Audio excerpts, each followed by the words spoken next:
Hey everyone, welcome to this video. We are going to talk about recurrent neural networks. So sometimes order matters. I like carrots, not cookies, so I like carrots. I like cookies, not carrots, so I like cookies. Each sentence contains the same set of words, just in a different order. If our model does not take order into account, performance will suffer. Now, when it comes to this ordering, there can be several different relationships. We can have a many to one relationship. It was worth the wait, and now we have one outcome, which is our model guessing if this is a positive or negative review. We can have many to many, where our model will output if this is a pronoun, a verb, an adjective, etc. at each step. We can also have one to many. So maybe we pass in this picture of a face to a model, and the model will output 3 words in this specific order of face smiling. So, earlier on in the course, we talked about how in a network or model, the first layer is the input layer, the last layer is the output layer, and in between are the hidden layers.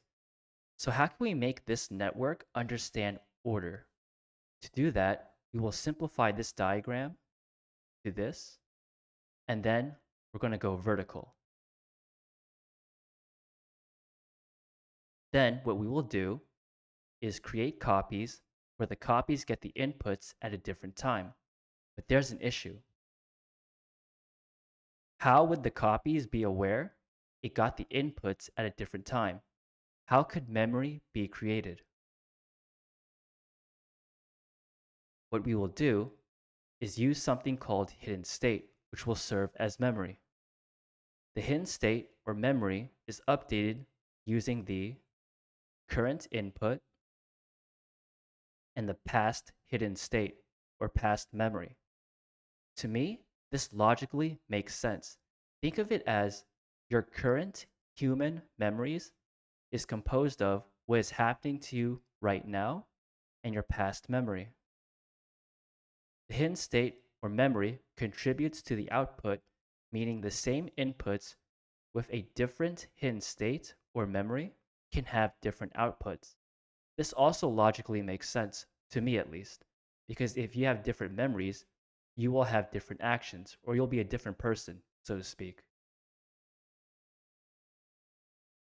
Okay, so since the hidden state is updated using the current input and the past hidden state, there will be input weights and hidden state weights.